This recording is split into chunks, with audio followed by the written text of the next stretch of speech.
genéticamente son bastante parecidos, pero ya desde el punto de vista motor, psicomotriz, ideomotriz, es todo distinto.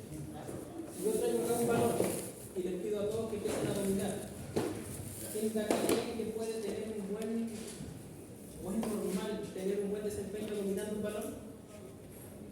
¿O eso es una habilidad que se adquiere con el tiempo? ¿O usted tiene con los genes y va a hacer el próximo Neymar? ¿O su hijo va a ser el próximo Neymar? ¿De qué va a depender? De muchas cosas. Entonces, a veces, el concepto de normalidad y también de idealidad se van a entorpecer. Y nosotros caemos a veces también en algunos conceptos que empezamos a tenemos esa noción de empezar a cubrir, pues más que nosotros los papás también, aspectos que se ven sospechosos y dicen, no, si eso es normal, que en mi familia pasa esto. Entonces vamos a tener que tratar de dejar eso súper claro para que todos lo podamos ir entendiendo. Entonces el primer concepto, para ustedes chicos, ¿qué es lo que es normal? La pregunta que nos podríamos hacer todos desde el principio. ¿Somos normales? ¿Usted normal se considera normal? ¿Alguna evidencia o algo? ¿Quién cree que usted está fuera de lo que es norma? ¿O para usted qué es lo que es la norma? Eso es lo ideal de entender primero. Hay conceptos estadísticos, conceptos gramaticales, pero usted, con su día a día, ¿qué considera normal? O una pregunta demasiado filosófica va a ser un lunes en la mañana. Sí. Ya, ahí tenemos un concepto, está adecuado su rango de su edad. Vale. Entonces yo para saber que un niño es normal tengo que saber primero qué es lo que tiene que hacer en su edad. Ya podemos ver que una niña que va a tener un desarrollo tradicional, por así decirlo. Pero tenemos que saber si a lo mejor ella está en el rango normal, anormal, o si ella está cumpliendo lo que se denomina idealidad. ¿Qué es algo ideal, estimados? Estamos viendo solamente conceptos generales para que ustedes empiecen a darle una introspección. ¿Usted se considera ideal ahora? ¿Usted va a ser el kinesiólogo ideal? ¿Cuál es el kinesiólogo ideal? ¿O no tienen un concepto? ¿No tienen ahí con un altar? ¿Usted le va a rezar? ¿Algún profe? ¿El profe Daniel? ¿El profe Hugo? ¿La profe Gaby? ¿Una velita? ¿El profe Arturo? ¿Qué es ideal? Aparte de un concepto bastante utópico. También lo vamos a dejar claro hoy día porque son conceptos que uno sabe a lo que se refiere, pero cuando te pregunta un papá, oye, ¿esto tiene que estar en rango normal, está en el rango ideal? Uno tiene que empezar a jugar con esos conceptos. La idea es que les dé la información que corresponde. ¿Ya? Y luego vamos a ver a conceptos más de tiempo, espacio, que son los rangos y la variabilidad, pero lo primero que vamos a observar es esto de acá. Sí, que funciona. Ahí sí. Entonces, dentro de los conceptos, usted puede ver acá un pequeño, que vamos a encontrar distintos tipos de expresiones, distintos tipos de manifestaciones físicas, a través de la sensación, etc. Pero yo, antes de poder entender que un pequeño esté dentro de su desarrollo o tenga alguna alteración en su desarrollo, tengo que saber esta gran diferencia. Normal y anormal o atípico, que es, bueno, la palabra normal es, como algunos libros que están dando vueltas, es bastante amplia. Inclusive si yo les digo, chicos, ¿cuál es la forma normal de sentarse? Van a salir varias versiones. ¿O cuál es la forma normal de acostarse? También uno empieza a darle muchas vueltas, uno dice, ¿estaría haciendo lo que yo considero normal? ¿Estaría dentro de la norma? No, que yo soy súper atípico, entonces yo hago las cosas fuera de la norma, etc. Normal, desde el punto de vista estadístico, quiere decir lo que hacen las personas dentro de una población. Es lo que debería hacerse dentro de una población o un fenómeno que se repite constantemente en una etapa en una población de estudio. Acá no. Acá lo normal en el desarrollo psicomotor es lo que el niño debe o no debe hacer. ¿Es normal que un niño a los 3 meses ya camine? No. Súper niño. Ya, ahí podemos decir, oh, está diciendo. No hay. ¿Es normal que un niño a los 4 meses ya maneje un computador solo? Un cyber niño. Dependiendo de Japón. En Japón estaría yo pensando. ¿Es normal que un niño a los 12 meses, 13 meses, ya juega la pelota,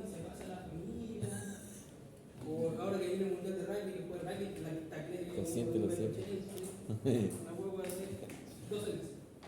Me Ahí dijo tenemos Goku. diferencias, ¿ya? Entonces yo sé que el niño tiene que cumplir ciertos parámetros, ¿ya? Pero lo normal es que los cumple o que esté o no esté. Ese es el primer concepto.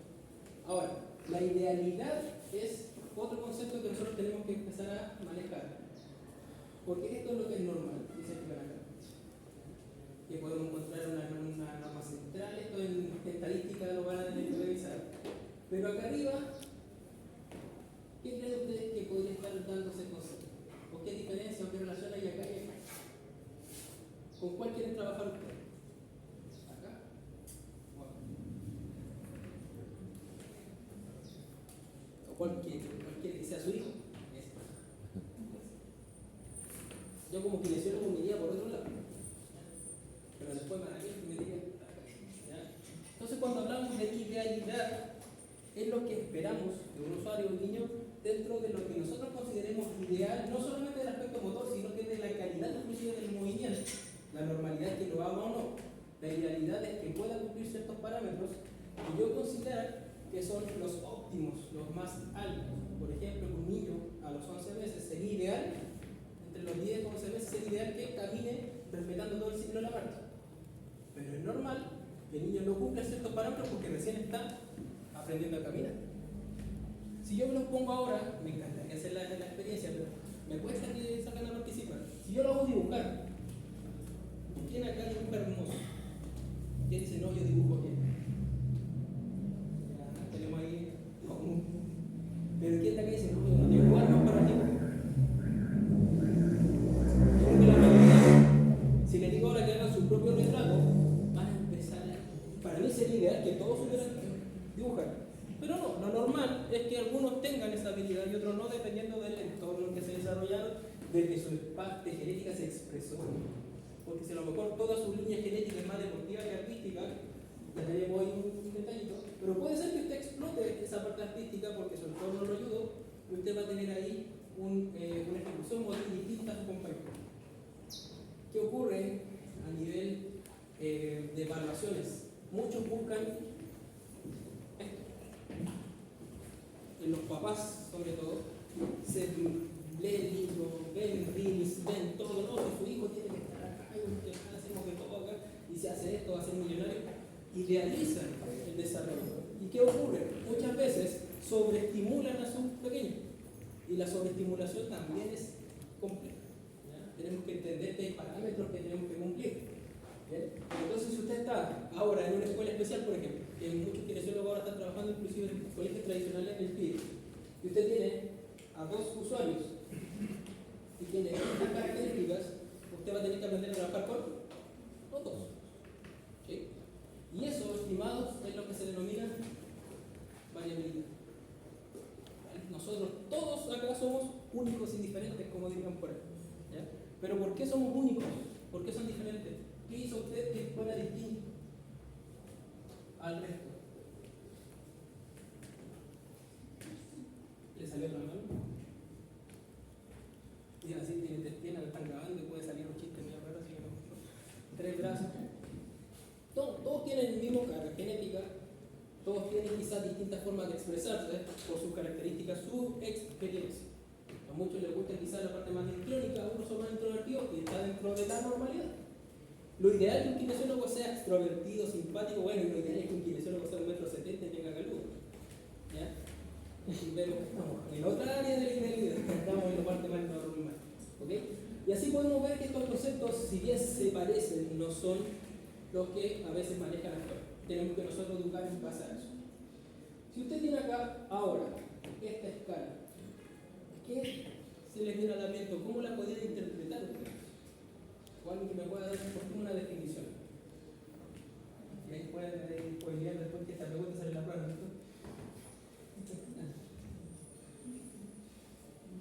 ¿Qué se entiende acá?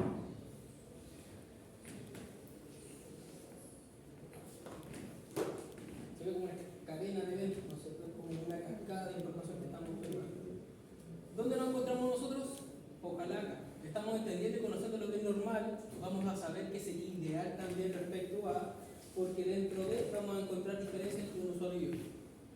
cuando yo veo que el pequeño no se está desarrollando como debería porque no está cumpliendo ciertos hitos, ya está pasando el tiempo y él quizás no se expresa como debería expresarse, me va a dar factores de que podría estar en un riesgo de, ¿ya? Alguna señal que yo tengo que empezar a observar. Por ejemplo, si yo les digo que un niño debería estar caminando entre los 10 y 18 meses, ¿sería correcto? Ese es su rango dentro de la literatura más actual. Pero ¿qué pasa con el niño que aprendió a caminar a los 10 meses? ¿Tiene alguna diferencia con el de los 18 meses? En teoría ninguna. ¿Cuáles son los conceptos que yo tengo que empezar a darme cuenta? ¿Qué pasó? ¿Por qué ese niño se demoró 18 y el otro se demoró 10? ¿Qué factor hay alrededor? Y se empezó a cumplir hitos anteriores al ponerse de pie. Y todas esas cositas yo tengo que ir evaluando, tengo que ir observando.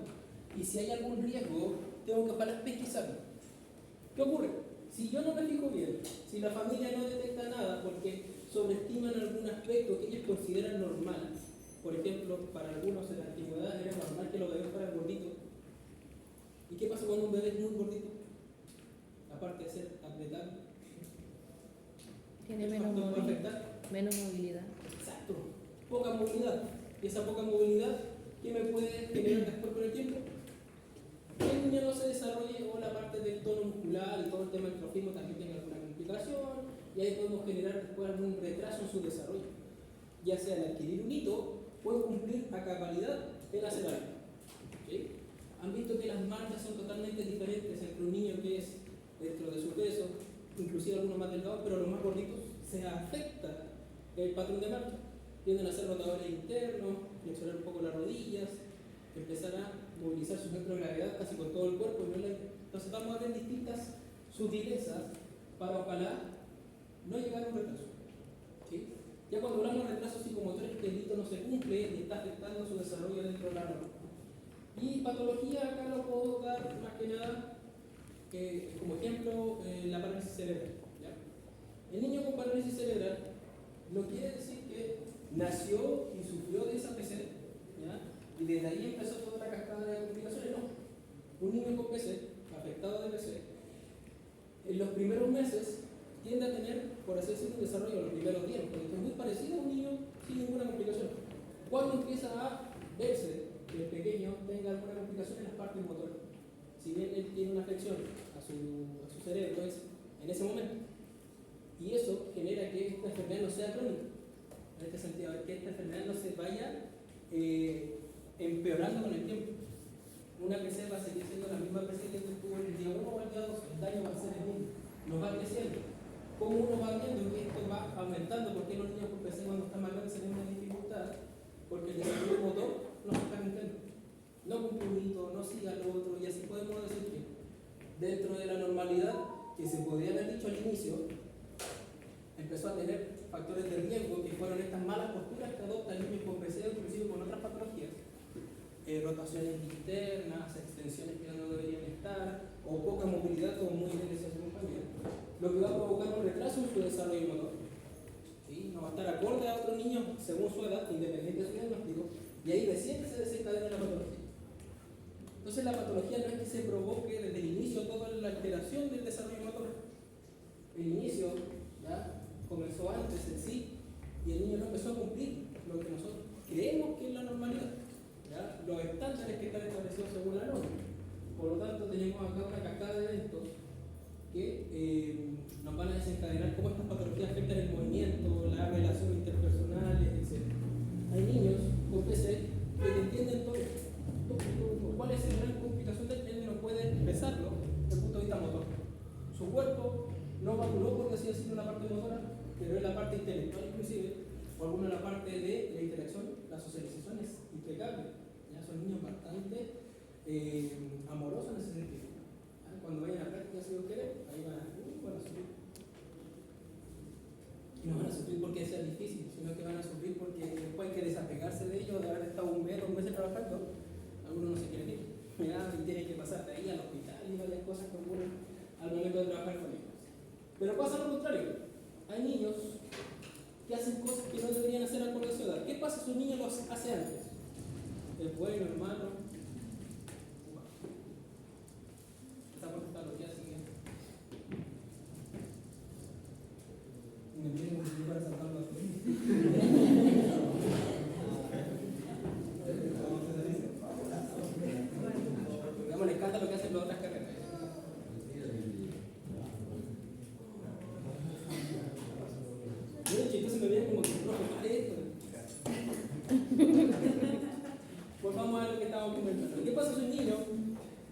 O perdón, demos un ejemplo tradicional. Si un niño empieza a leer a los 4 años, ¿está bien o no? Según su conocimiento general. ¿Cuándo aprende a leer usted? A los 6, 7. ¿Quién aprende a leer a los 8? Así, con confianza, con convicción. ¿Qué pasa si un niño dentro de la letra lectoescritura? Se habla de que tiene que tener entre 6 y 7 años más o menos el promedio donde todos van a empezar a iniciar el tema de la lectura. Pero pueden haber niños que lean antes. Ese niño es índigo, es un niño superdotado. ¿Qué hay que hacer? Vamos a bajarlo un poquito porque está muy arriba. ¿Qué ocurre? Nada. ¿Ya? Un niño que esté sobre o haciendo actividades antes de lo que debería hacer es porque su entorno, su estimulación y quizás su expresión genética están avanzando a ese ritmo. Y yo tengo que ir adecuándolo a eso. ¿Ya? Digo. ¿Qué pasa cuando un niño, por ejemplo, de 2 años ya sabe todo el abecedario, todo lo intelectual, letra, escritura? Sí. ¿Bueno o malo? O sea, él está recibiendo información. Lo que hay que empezar a estimular a él, esa información la empieza a procesar, pero está muy chiquitito para empezar a entender cuáles son las diferencias entre uno y otro. ¿Cuál es la gran diferencia entre los niños de antes y los de ahora? Es la cantidad de estímulos que hay. Y se fijan, los videos de YouTube de niños tienen una característica bastante particular. No todos son del mismo color, algunos son de un color que para nosotros no es atractivo, pero las guaguas quedan así. Es porque salen estudios neurológicos respecto a eso. ¿Sí? Por eso la pepa tiene esos colores más claros.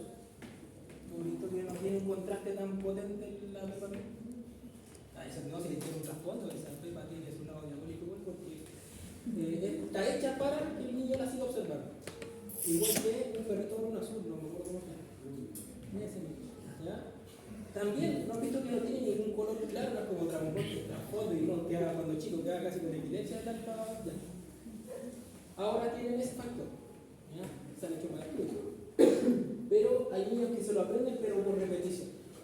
Y esa repetición a lo mejor todavía no es un proceso, pero si nosotros aprovechamos esa información que el niño capta información a esa edad y es capaz de almacenarla, yo podría aprovecharlo bastante bien. ¿Sí? Pero bueno, el problema es la escolaridad. Cuando adelantas mucho a un niño, se aburre. Y aquí en la realidad nacional, ¿cómo es? ¿Nivelan hacia arriba o nivelan hacia abajo? Lamentablemente siempre nivelamos hacia abajo.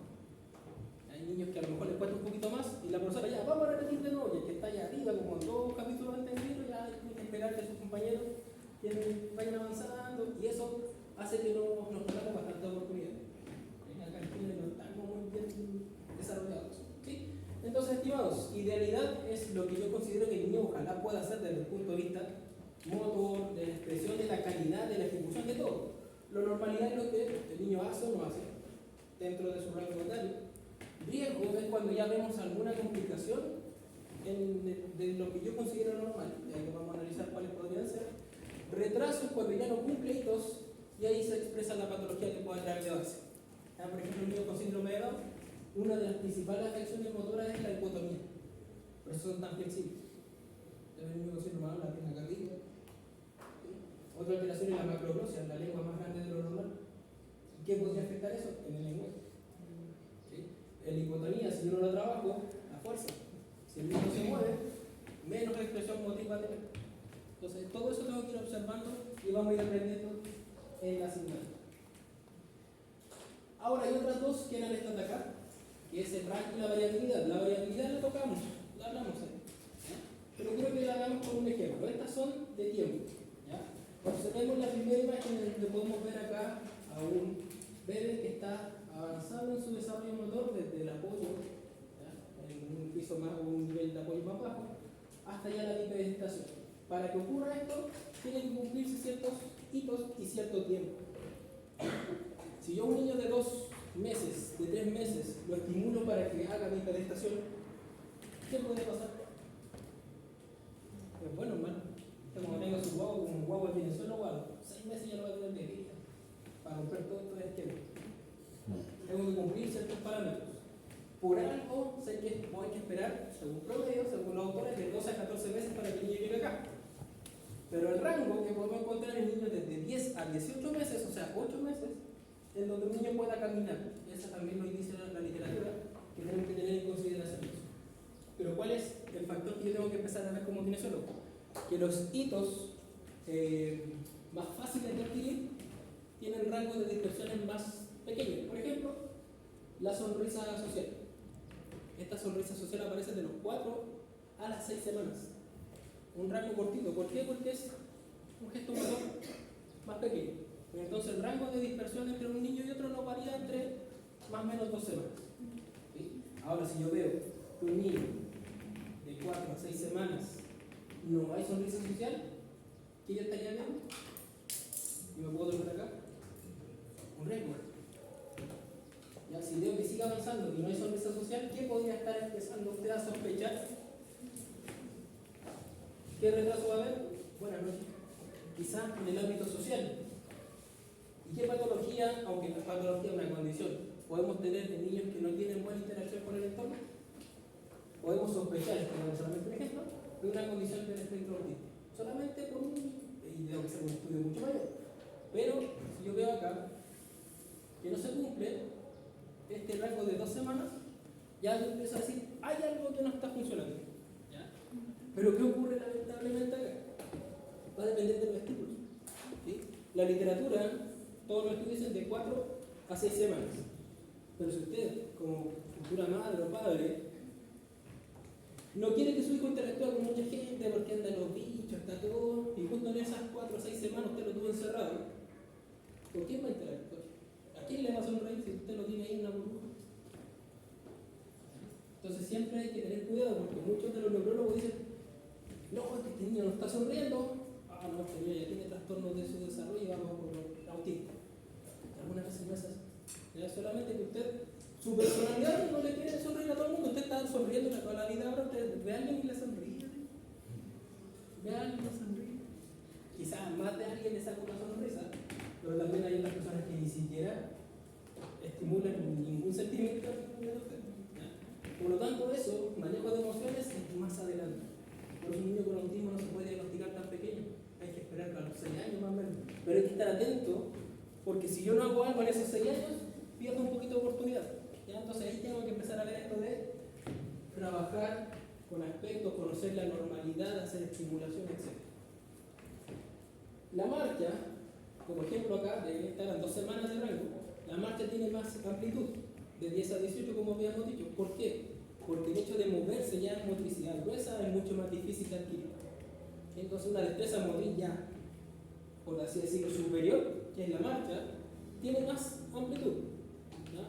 Algunos de ustedes pueden estar a los 10 meses, como le había dicho, caminando, producto de que su familia son todos adultos y todos caminan y usted observa, entonces también quiero caminar.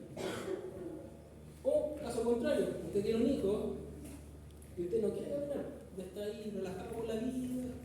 Si su hijo no ve actividad, él obviamente a lo mejor no va a querer caminar. Y empezamos a tener una diferencia con otros niños de su misma edad.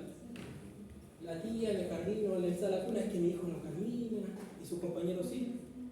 Está bien, pues él tiene que respetar sus tiempos. Cada uno respeta los tiempos de cada uno. Pero si ya pasamos los 18 meses y el niño no camina, ya tengo que tener ahí un riesgo. O es un riesgo para yo estoy detectando que no está cumpliendo esta norma. ¿Sí? Ahora, ¿qué otro factor de riesgo puede ser? Que el niño durante esos 18 meses tampoco se sentó. Entonces, si no se sentó, menos va a poder caminar. Y así yo voy observando cómo esto se va desarrollando sí o sí. Porque no puedo ser tan negligente de esperar hasta los 18 meses. Al niño no caminó, recién lo veo. Porque perdí cuánto, 1 año y medio, sin intervenir. Y el gran objetivo de esto es, como habíamos dicho la semana pasada, pesquisar de forma temprana. Entonces ustedes están aprendiendo ahora estos conceptos para poder entender. Y aquí está lo que les dije. La lectoescritura. De 6 a 7 años, un niño puede tener una diferencia entre uno que escriba, lea dentro de la norma, pero un niño puede escribir a los 4 años fácilmente, leer, perdón, porque su familia lo estimula, otro uno a los 8.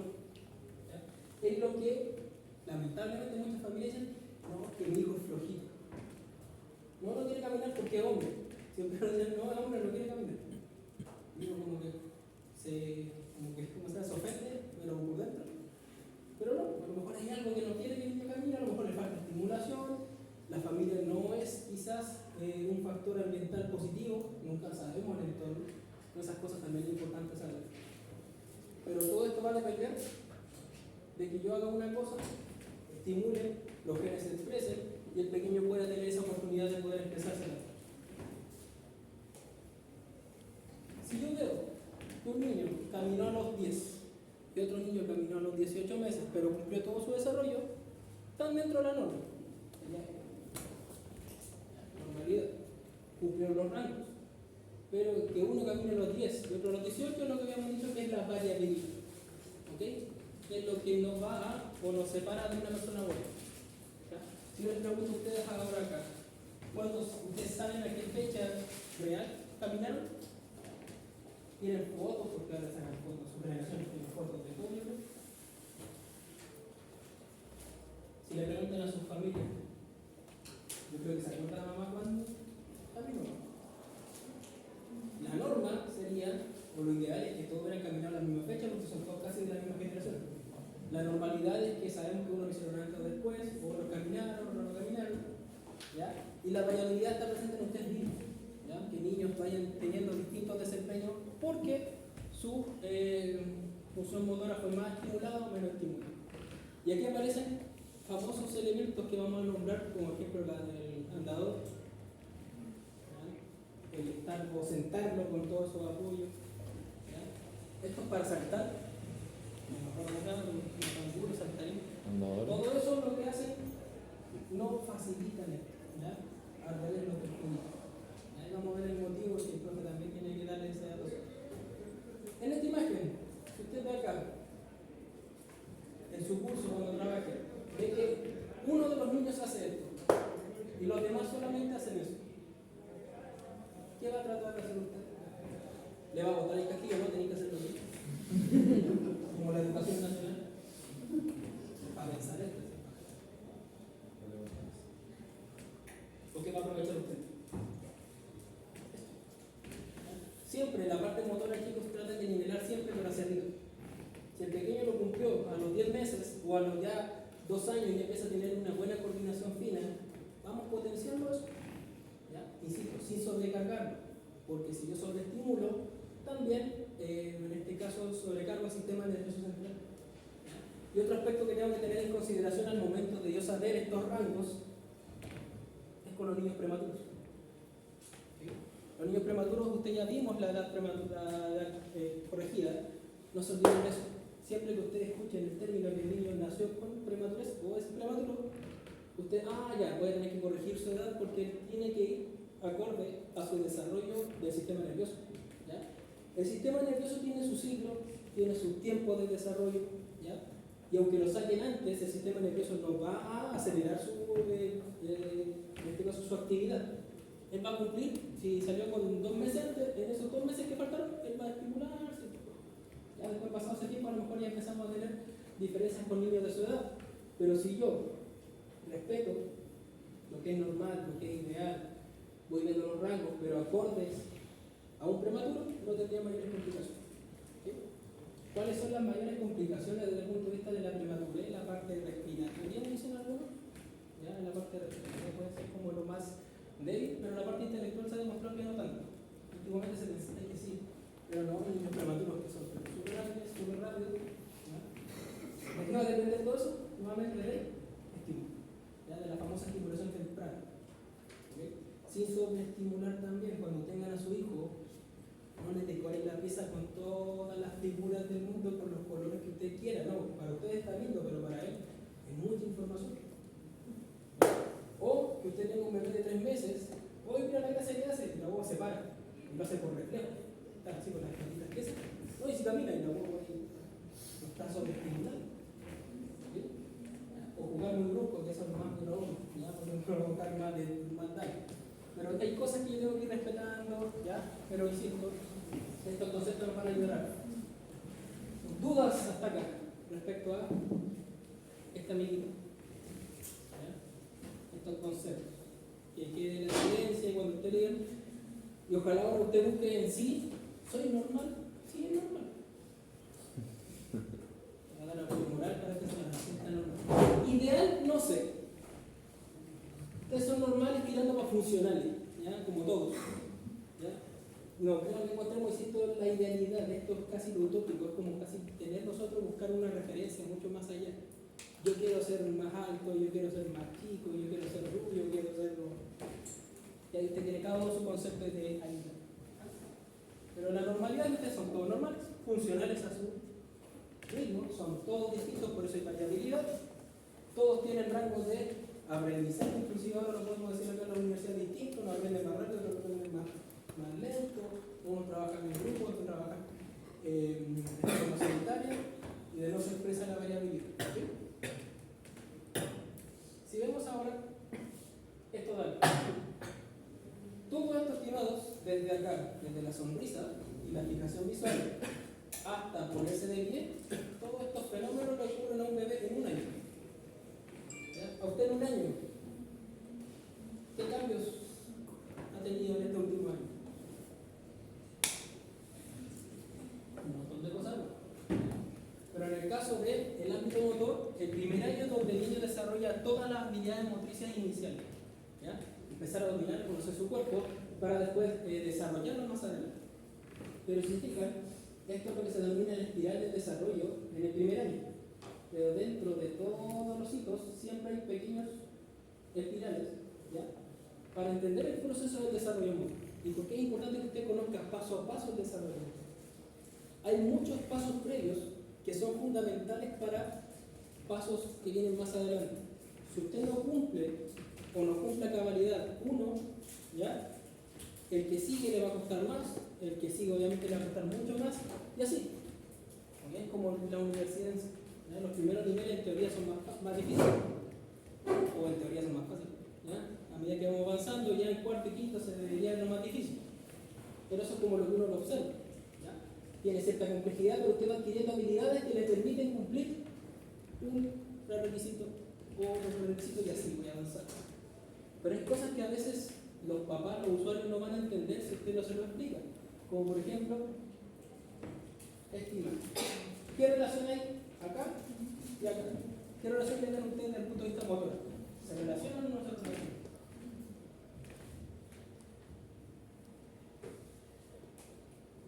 ¿Qué está haciendo la guagua A? ¿Qué está haciendo la guagua B? Uno está acostado, el otro está Este está en sentado. supino y este está en sedente. ¿Alguna relación en eso? El control del centro de gravedad, que sería la cabeza, ¿o no? Ya aquí tenemos un centro de gravedad que está quizá un poquito más disperso, y acá tenemos un centro de gravedad que está sí o sí a nivel pélvico para que él pueda estar lisa. Ya, podemos entender eso. Lo vamos haciendo, lo vamos puliendo más. Pero ¿creen que hay alguna relación más allá? ¿O estos son hitos motores que podemos decir, saben que son totalmente separados? ¿El estímulo que están recibiendo? Ya aquí tenemos un cascabel. Ahí tiene el niño otra cosa, que aparte de la coordinación que vemos en la mano. Esto, estimados, es fundamental que se cumpla este de aquí para que se cumpla el de allá. ¿Por qué? Cuando el niño empieza a coordinar esto a los 4 meses, la famosa coordinación mano-mano-boca, ¿han visto la guagua que toma cualquier objeto? Pero la guagua cuando nació así a los 2 días aprendió a tomar los objetos, tiene la esterognosis así súper habilitada. No, mamá, esto es la... No, el niño tiene que aprender primero a dominar su cuerpo, se demora 4 meses para poder llegar a esa postura. ¿Sí? ¿Por qué? ¿Qué implica esto? Abrir la mano, separar la mano del cuerpo, tomar un objeto y llevarlo a la línea media, y de ahí, chupar. Cosas que ustedes ahora lo hacen de forma automática. ¿Para qué sirve el mano-mano-boca?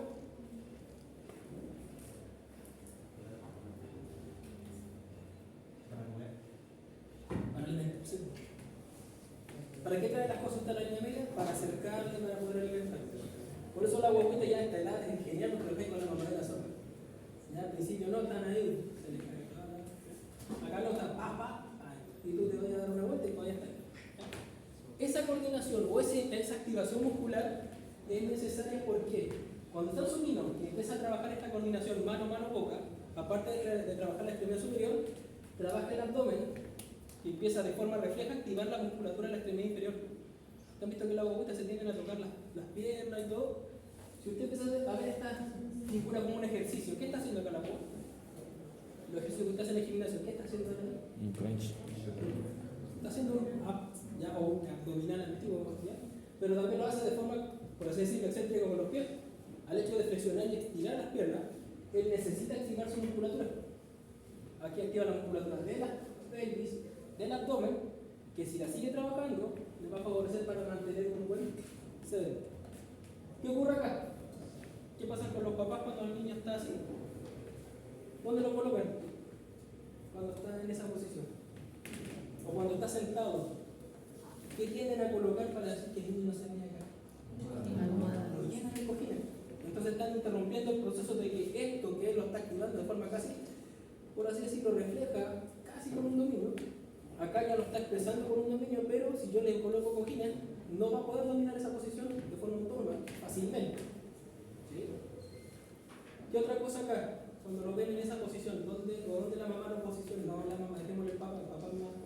¿Ya? ¿Dónde lo colocan también? Cuando está sentado y aprende a sentarse. Está ahí como la transición acá. Que yo voy a hacer que se pare. Los controvertidos andadores. ¿De qué quieren vieron un andador? ¿Quién lo subieron a un andador? ¿Ninguno? Reclámela a su mamá. ¿Ya?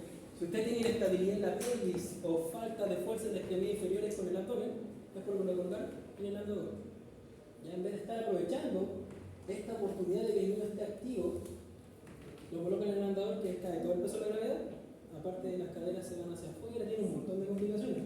Aparte de que usted se mueve para todos lados, puede caerse en cualquier lado, ya eso es peligroso. La movilidad se afecta. ¿Sí? ¿Qué ocurre acá? ¿Qué tiende a pasar? Acá en este caso el bebé corre un poquitito de viento. ¿Qué hacen con la bombilla? La enrollamos y la vuelta. Abrigadita, no se está moviendo. Tampoco estoy diciendo que usted en invierno en la nieve lo tire para que sobreviva y se mueva. Pero tenemos que permitir libertad de movimiento para él. ¿Sí? Por eso acá están juguetes que son de unos colores puntuales.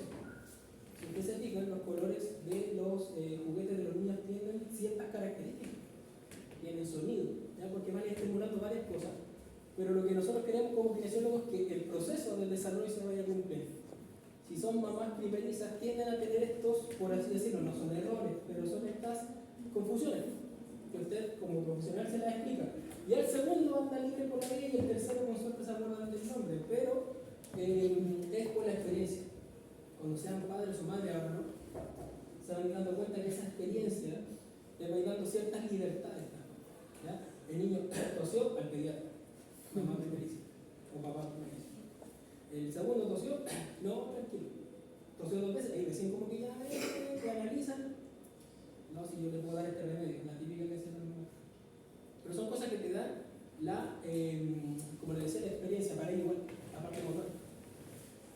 Ahora, si vemos el siguiente, este que usted ve, ¿hay alguna relación, inclusive con ahora, con su día a día? ¿Está viendo acá? Un giro, de supino a prono. Lo representan algunos estados que a lo mejor lo han visto por ahí, apoyándose para poder llegar a la alimentación. Signo de Google. Empezamos cuando estaba chiquito, no ahora en los 18, 19, esto es... ¿Tienen relación esto?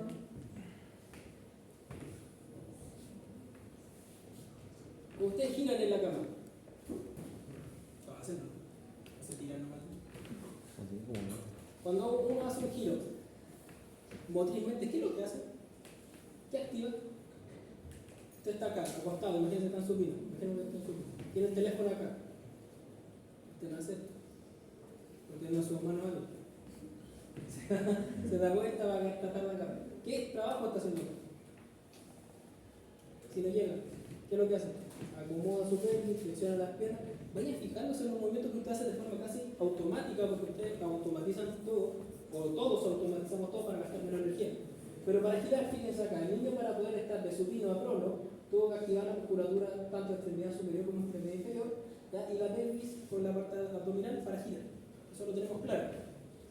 Esto, si el niño lo practica para un lado y para el otro, es el mismo patrón de movimiento que uno utiliza para subir una escalera, ¿ya?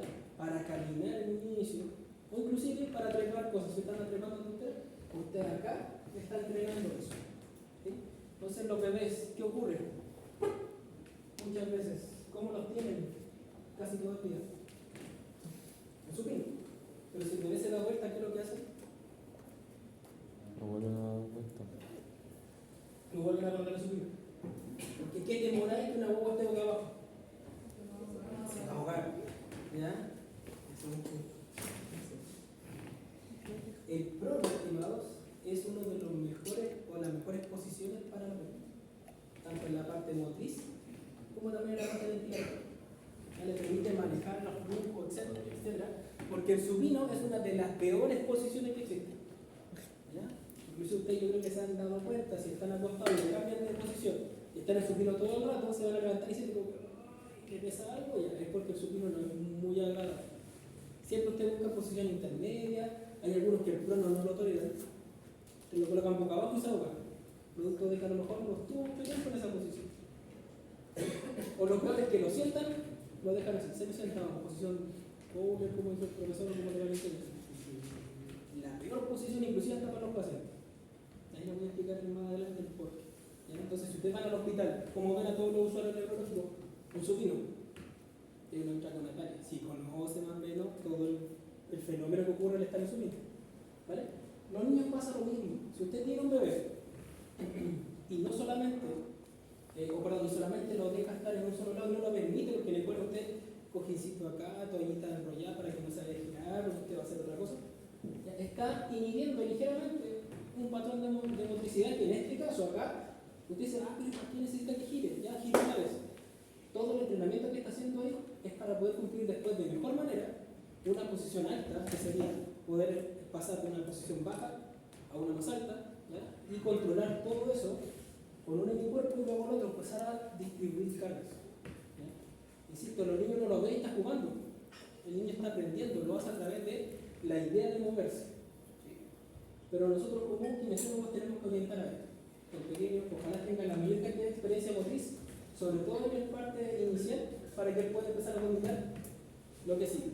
Y no empezar a activar esto sin tener un paso previo, porque eso entorpece más aún el desarrollo motor. Esta imagen, amigos, colegas, futuros socios de algún centro neurológico, les dejo ahí el dato. ¿Qué representa?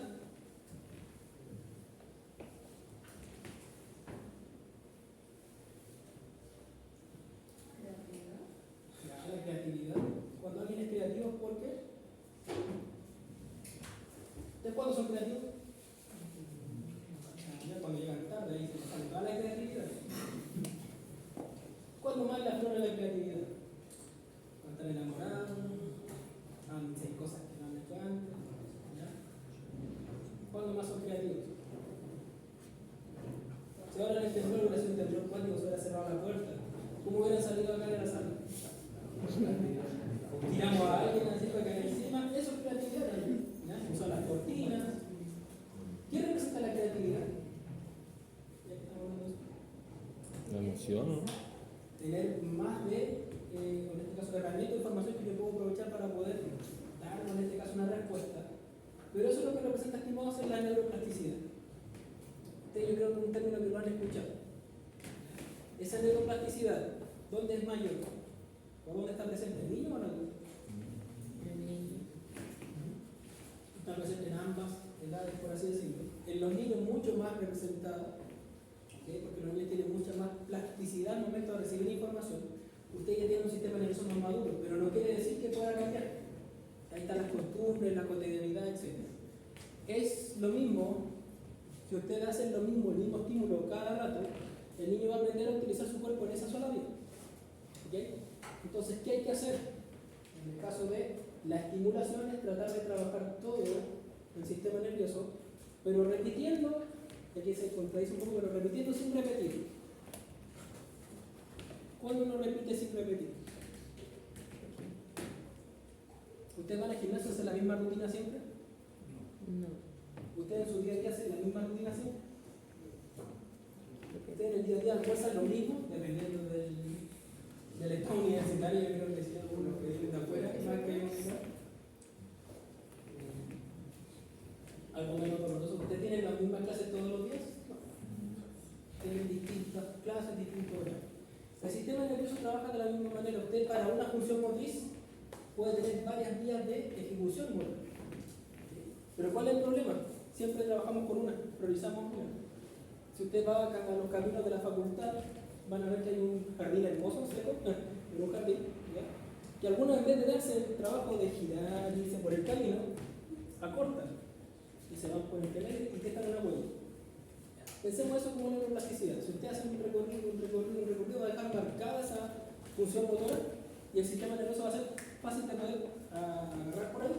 Y yo trabajo en esa vía y el niño aprende rápido. Pero ¿cuál es el problema? Si hay alguna alteración que afecta a esa vía, el niño no tiene mayores posibilidades porque nunca se educó en varias más. Por lo tanto, la estimulación va para ese lado. Tenemos nosotros la capacidad de poder estimular varias de las vías motrices, de sensibilidad, etc., para que el sistema nervioso aproveche toda esa neuroplasticidad. ¿Y ustedes ahora les puedo enseñar a dibujar? Sí. Me va a costar, pero les podría enseñar a dibujar. Acá, ¿cuántos manejan? Ahora, ¿cuántos manejan bien? ¿Y el resto por qué no les gusta? ¿O no es legal lo que están haciendo? Piensa que todos manejan. ¿Por qué entonces hay rechazo al manejo? Por el tema de experiencia, quizás. Pero yo creo que han visto el desarrollo de su amigo, que empezó todo tímido, con el volante acá, con el asiento adelante, un cojín porque no había nada, y ahora maneja con el codo echado para atrás. Eso es, por así decirlo, madurar un patrón motor. Los que andan en bicicleta, todos andan en bicicleta, me imagino. O hay algunos que todavía no saben andar en bicicleta. Andar en patines, ¿es normal? Es ideal que usted haga todos los ejercicios del mundo, pero lo normal es que no. Yo hago algunos, ¿ya? Ahí está lo que hablamos de, insisto, la variabilidad de los usuarios. Lo mismo pasa cuando usted trabaja. El gran objetivo de la evaluación que usted va a hacer, de la evaluación psicomotriz, es pesquisar precozmente cualquier alteración. ¿Para qué? ¿Por qué usted quiere pesquisar alguna alteración? Una, ¿y qué yo hago como kinesiólogo para evitar que siga avanzando? Colega, estamos hablando del mismo idioma. Si usted pesquisa, va a tener más opciones de poder intervenir de forma más oportuna algún patrón que no se esté cumpliendo y le va a dar información al niño, le va a reeducar y le va a permitir que tenga herramientas de alguna otra forma. Pero si usted espera, no, es que todavía no, y vamos a ir avanzando, no es que el niño todavía no madura el patrón, buscamos excusas pensando que el niño a lo mejor tiene alguna complicación y no la queremos asumir, que muchas veces pasa en los círculos familiares, estamos perdiendo tiempo. Y el niño, en vez de tener yo una pesquisa a los 6 meses, que ahora es ideal, puede ser una pesquisa al año, 6 meses, 21 años. Y en ese año yo puedo haber pegado muchísimas herramientas.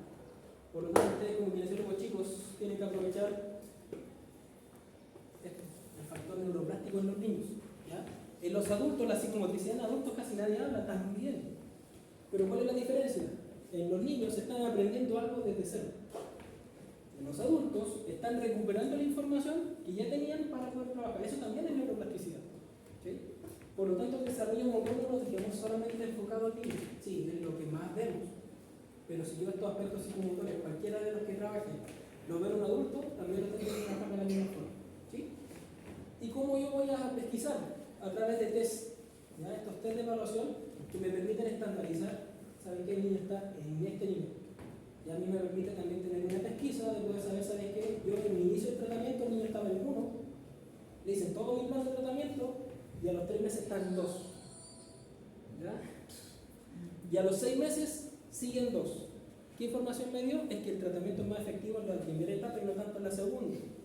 Y eso como profesional me ayuda un montón. Porque ¿qué les va a pasar a los pacientes? Que no. Cuando estén tratando a los pacientes, empiezan a tratar a los pacientes como un combo. Ah, paciente de cargo, combo 1. Fisioterapia, lo muevo, le cobro. Paciente 2, fisioterapia, le muevo, le cobro. Y no, cada uno tiene una funcionalidad distinta. Somos todos diferentes, por lo tanto el tratamiento tiene que ser distinto. Tiene que ser una utopía esto, pero chicos, veo que siempre cuando van a trabajar en la escuela o van en la parte neuro, a todos los niños con PC, piensan que todos los niños con PC se trabajan de la misma forma. Niños con síndrome de Down, a todos les damos el mismo tratamiento. Porque van a conocer al Juanito, Franco o cualquiera, ¿ya? Y van a tener distintos tipos de manifestaciones, ¿ya? Mismo diagnóstico, distintas desarrollos psicomotores. ¿Sí? Y así, estimados, vamos a comenzar ya a evaluar esto semana a semana. No se olviden que este miércoles que tenemos nuestro primer control. ¿Ya? El primer control es de la edad cronológica. Por favor, no se vayan a confundir. ¿Ya? Van a ser 3 ejercicios y uno de ellos va a ser de la edad corregida.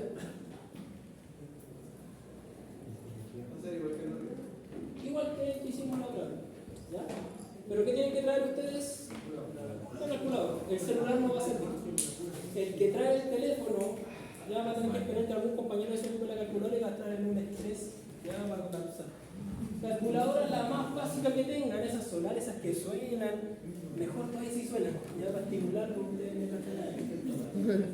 Pero ya vamos a comenzar a analizar aspectos de los desarrollos a continuar. ¿Sí? Pero lo más importante, entre comillas, para este miércoles es el control. El control es al inicio, llegue temprano. ¿Ya? Si llegan atrasados, se van a quedar sin el control y la primera nota. Es un 7 fácil. ¿Ya?